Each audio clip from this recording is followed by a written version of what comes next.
Let's take a look at headlines across the Houston area. Hello, I'm Len Cannon. The family of a man killed in what police say is a possible road rage shooting is asking for your help.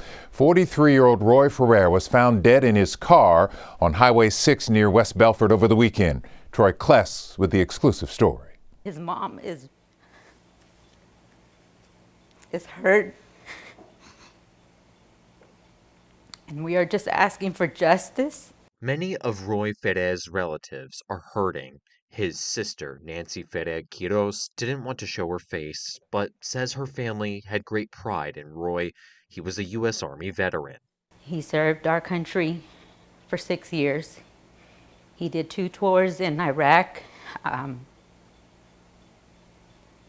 He's a father of 5. Family coming together to mourn. They also made a memorial for him.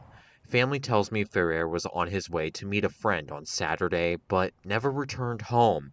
According to the Fort Bend County Sheriff's Office, Ferrer was found dead in his vehicle on the side of Highway 6 near West Belfort around noon on Saturday. Investigators say it's a possible road rage shooting. Anybody who does such careless act of violence does not deserve to be alive, but it's something that the courts hopefully will prevail in finding out who murdered my brother. Roy's brother Alexander, hoping that a witness will come forward. According to the sheriff's office, there is no description of the suspect or the vehicle. Have empathy for another and your fellow human being and place yourself in their shoes. You wouldn't want someone to not speak up about someone close to you. Family and investigators encouraging someone to come forward. And did not deserve to have his life ended this way. In Houston, Troy Kless, KHOU 11 News. Senior residents stuck in their Missouri City apartments because of broken elevators getting some help over the weekend. KHOU 11 spoke with tenants who say they've been trapped on their floors for the last 2 months. Orko Manna shows us a group of veterans who stepped up and offered a helping hand. There's still no timeline for when the elevator here will be fixed. It's been down for nearly 2 months, and while residents continue to wait, the community is now stepping in to help. She's hurt. Oh, you're hurt, man. With toiletries in tow, We're going to set up everything. this group of veterans is on a mission. They're climbing the 80 steps at the Jubilee at Texas Parkway. Hello.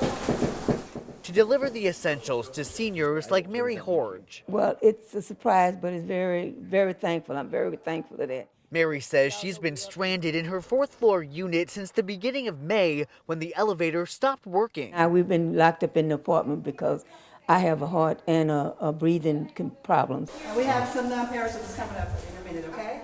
Veterans advocate LaShondra Jones says she heard about what's been happening and needed to step in. Well, if there's some veterans in there, we're going to help them, but we're also going to help the rest of the tenants that are here. So I made some phone calls, sent some text messages, and this is the crew that showed up.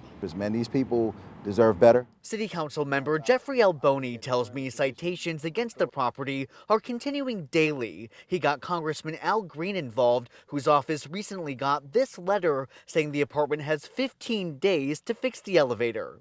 I mean, if that 15-day window is not met, what happens next? So we're trying to attack these things from all angles, at the state level, tax credits, anything that can get this situation resolved. But for 4th floor resident Renee Hill, it's too late. She's decided to move out. I have COPD, I have a heart condition, and I've got to climb up 4 flights of stairs. And I just can't do it. Apartment management maintains that they're still waiting on the part for the repair and that they're at the mercy of the warehouse to ship it. Reporting from Missouri City, Orko Manna, KHOU 11 News. Golf's longest day, the famous name given to the final qualifying events of the U.S. Open.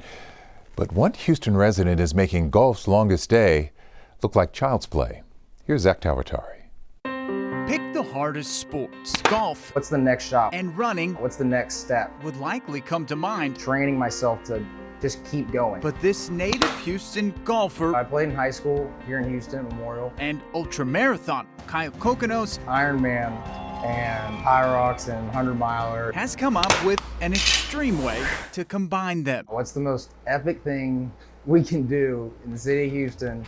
It's got to be in 24 hours. KHOU started the sport of endurance golf a few years ago. My golf background, all these endurance feats that I do, it's just kind of all naturally came together. Chasing a little white ball, KHOU, or the finish line, it turns out, have more in common than you'd think. Golf's always a mental game. Like I've always mentally been very good. Kind of in between the years, I'm able to refocus off of bad shots, and it's kind of translates the same way to, you know, running 100 miles or 100 or more miles. When you're in the middle of a race, you're constantly problem solving. The sport is pretty much what it sounds like. Play as many holes as possible within an allotted amount of time. Last year, KHOU played sun up to sundown.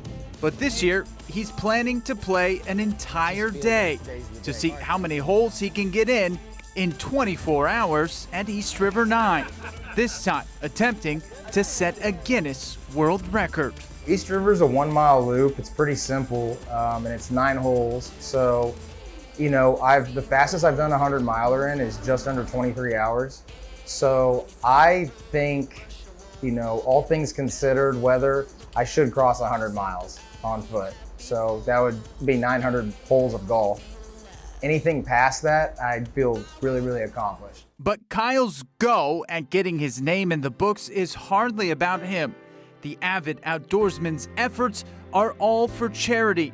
This year for Camp Aranzazu, where kids with disabilities and illnesses get to reconnect with nature. And brings them down to Rockport, Texas. It's 100+ acres of protected coastline, and they give them the outdoor experience they've been robbed of. So think sailing, fishing, birding, zip lining. They do a lot of fun stuff that these kids don't get to do when they're in the hospital or dealing with a disability. And for this husband and father who's managed to find the time to train for this longest day in golf. My family thinks I'm a nut, especially because we're waiting on our third kid to be due in November. This record-setting attempt is an opportunity to make every step and every shot count. Giving them the opportunity, that's what I'll be thinking of in those terrible hours. I'm really pushing myself, just thinking of some of those great stories of kids that go to Camp Aranzazu. Zach Tawatari, KHOU 11 News. What an incredible story. By the way, if you're wondering, the current Guinness record is 24 hours and playing 421 holes in that time period. I'm betting he's going to break it. If you're interested in donating to Kyle's cause, head to KHOU.com. That's a wrap of your Houston headlines. Thanks for watching. I'm Len Cannon.